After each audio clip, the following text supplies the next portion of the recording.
नमस्कार. मी विद्या दाबडे. जीवन विद्या योग मध्ये आपल्या सर्वांचं स्वागत.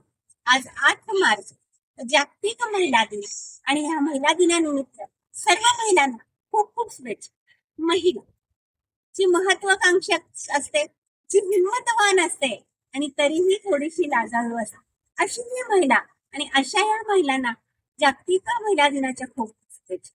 तर महिला, मग ती अशिक्षित असो, ती सुशिक्षित असो, ती उच्च शिक्षित असो, किंवा ती नोकरी करणारी असो, ती बिझनेस करणारी असो, किंवा ती गृहिणी असो, पण प्रत्येक महिला अगदी तंतोतंत हुशार अशीच ती असते.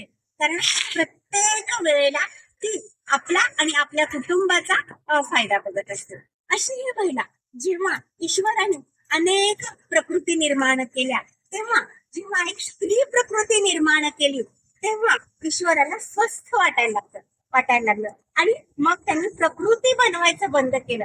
शेवटची प्रकृती म्हणजे स्त्री आहे. एक लक्ष्मी सारखी स्त्री त्यांनी या पृथ्वी तलावावर तयार करून पाठवली, एक लक्ष्मी.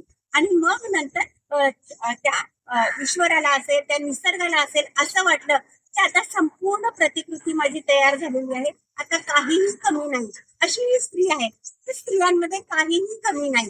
सौंदर्य भरलेलं आहे, अगदी सुंदर गुण भरलेले आहेत, प्रेम भरलेले आहे, माया भरलेली आहे. त्या स्त्रीमध्ये काय बनले आहे, संपूर्ण ह्या स्त्रीमध्ये आहे. आणि अशी स्त्री प्रत्येक घरामध्ये आई, आजी, कन्या, मावशी, आत्या, काकू अशा वेगळ्या वेगळ्या नात्यांमध्ये ती वावरत असते. आणि ह्या वेगळ्या वेगळ्या नात्यांमध्ये वावरत असताना ती आपली आपुलकी, आपले छंद आणि जोपासते.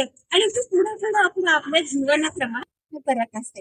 हे जीवनक्रमण करत असताना आता ती उच्च शिक्षित झाली, तेव्हा एक लक्षात ठेवायला पाहिजे की सावित्रीबाई फुले ह्या पहिल्या स्त्री शक्तीचा जागर करणाऱ्या महिला आहेत. आणि त्यांनाही आज मी वंदन करते.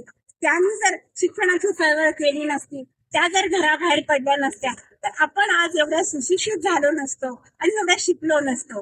जेव्हा स्त्री बाहेर पडती ना, तेव्हा तिच्यावर थोडेसे शिंतोडे उडवले जातात. सावित्रीबाई फुलेंवर सुद्धा ते उडवले गेले, पण त्यांनी माघार घेतली नाही. तेव्हा स्त्रियांना माझी अगदी आपुलकीनं सांगणं आहे की तुम्ही माघार घेऊ नका.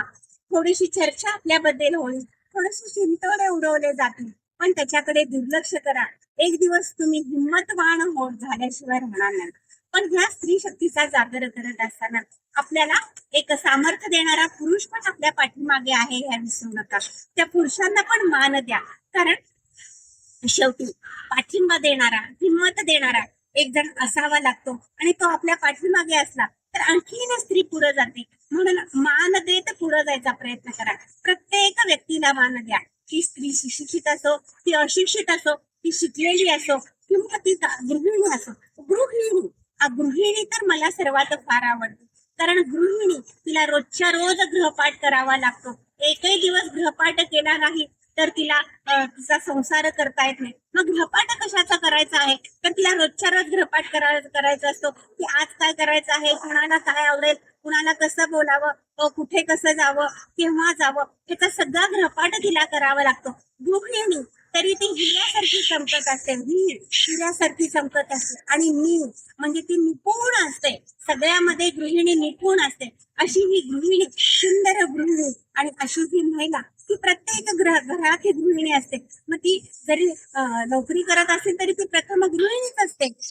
जी शिकलेली असते तरी ती प्रथम गृहिणीच असते. आणि ह्या गृहिणीला आणि ह्या महिला वर्गाला माझा अगदी मनापासून नमस्कार आहे. आणि असंच महिलांनी पुढे जात राहावं.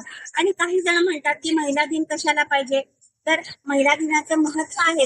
कारण त्या निमित्ताने तिचं कर्तृत्व सिद्ध होतं, तिचा सत्कार होतो, तिच्या अनेक ठिकाणी तिच्याबद्दल चर्चा होते. म्हणून चर्चा व्हायलाच पाहिजे आणि त्याच्यासाठी एक दिवस पाहिजेच आहे. असा हा सुंदर दिवस आपण आज साजरा करूया. आणि हा दिवस साजरा करताना माझा व्हिडिओ कसा वाटला हेही तुम्ही सांगा. आणि डिस्क्रिप्शन बॉक्स मध्ये मला कमेंट पाठवा. माझा नंबर मी तिकडे देणार आहे.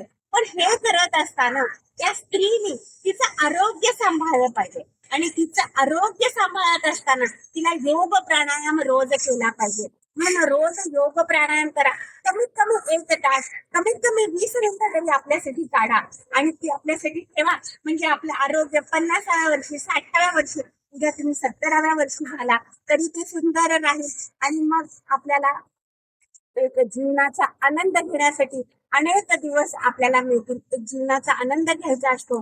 त्या स्त्रीला जीवनाचा आनंद घेण्यासाठी 50 मिनिटं वेळ मिळतो आणि तेव्हाच जर आपल्याला काही रोग झाले तर आपण तो आनंद घेऊ शकत नाही. म्हणून योग प्राणायाम करत राहा अशी माझी तुम्हाला सर्वांना विनंती आहे.